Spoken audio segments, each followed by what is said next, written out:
சட்டமன்றத்தில் பேசினேன். நீர்வளத்துறை அமைச்சர் பதிலளித்தார்.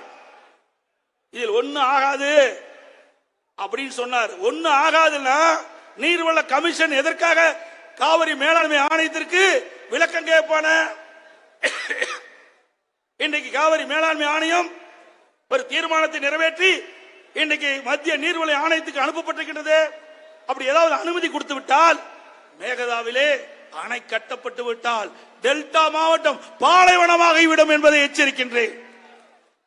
இங்க இருக்கின்ற விவசாயிகள் விவசாய திட்டத்தை ஒன்றும் தெரியாது. இங்க இருக்கின்ற விவசாய தொழிலாளிகள் விவசாய தொழில் திட்டு மற்ற எதுவுமே தெரியாது. விவசாயிக்கும் வேறு தொழில் தெரியாது, விவசாய தொழிலாளருக்கும் வேறு ஒன்று தெரியாது.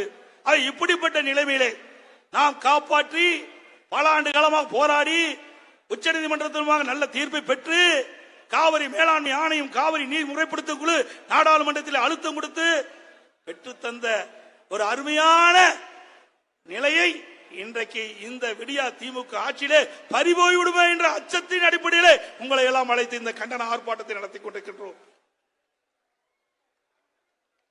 அது மட்டுமல்ல, அனைத்து இந்திய அண்ணா திராவிட முன்னேற்ற கழகத்தை பொறுத்த வரைக்கும் விவசாயிகளுக்கு ஏராளமான திட்டங்களை நாங்கள் கொடுத்திருக்கின்றோம்.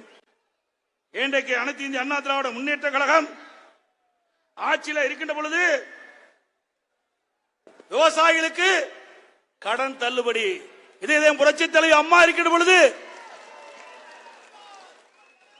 2 முறை கடன் தள்ளுபடி, 2016 கடன் தள்ளுபடி, 2021 நான் முதலமைச்சர் இருந்த பொழுது 12,110 கோடி தள்ளுபடி. ஒரே 5 ஆண்டில் 2 முறை விவசாயிகளுக்கு தள்ளுபடி செய்த ஒரே அரசாங்கம் அண்ணா திமுக அரசாங்கம். கஷ்டத்திலும் துன்பத்திலும் வாடிக்கொண்டிருந்த விவசாயிகள் மகிழ்ச்சியோடு இருப்பதற்கு அடித்தளம் அமைத்த அரசாங்கம் அண்ணா திமுக அரசாங்கம். அது மட்டுமல்ல, விடியா திமுக அரசு தேர்தல் நேரத்திலே வாக்குறுதி கொடுத்தார்கள். இன்றைக்கு 5 சவரனுக்கு குறைவாக நகை வைத்திருக்கின்றவர்கள் ஆங்காங்க இருக்கின்ற தொடக்க வேளாண்மை கடன் சங்கத்திலே நகையை அடமான வைத்து நகை வைத்து பணத்தை பெற்றுக் கொள்ளலாம் என்று சொன்னார்கள்.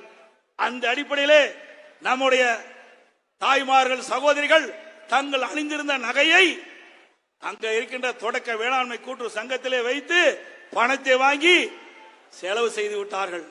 அவர் நினைத்தார், ஸ்டாலினும் உதயநிதி ஸ்டாலின் நினைச்சாங்க, காதுல கடுக்கு போட்டுக்கிறியா, ரைட், கழுத்துல செயின் போட்டுக்கிறியா, இதையெல்லாம் அடுத்த கூட்டத்தில் உன் கழுத்துல இருக்கக்கூடாது, உன் காதுல என்ன சொல்லுவாங்க தோடு இருக்கக்கூடாது அப்படின்னு எண்ணி இதுக்காக ஒரு திட்டத்தை கொண்டாந்து அறிவிச்சு, பாவம் அது கேட்டாங்களா?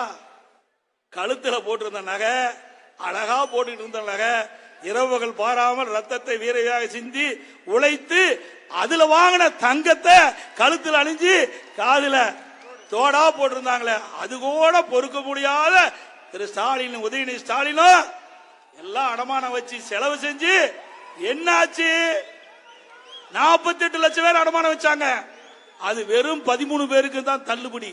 13 லட்சம் பேருக்கு தான் தள்ளுபடி. 48 லட்சம் பேர் அடமானம் வச்சாங்க, 13 லட்சம் பேருக்கு தான் தள்ளுபடி. உடனே தொடக்க வேளாண் கூட்டுறவு சங்கத்தில் அடமானம் வைத்தவர்கள் அதுக்கு நோட்டீஸ் விட்டாங்க, நீங்க வட்டி கட்ட வேணும், அப்புறம் வட்டி கட்டினா அபராத வட்டி கட்ட வேணும், ரெண்டையும் கட்டினா தான் உங்க நகையை திருப்ப முடியும்னு. பாதி பேருக்கு நகை முழுகி போச்சு. இதுதான் இந்த ஆட்சியில நம்முடைய தாய்மார்கள் கண்ட பலன். இன்னும் ஒருபடி மேலே போனா திரு உதயநிதி ஸ்டாலின் தேர்தல் நேரத்தில் பிரச்சாரம் பண்ணார்.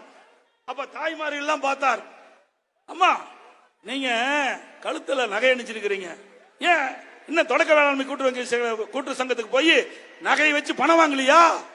காதுல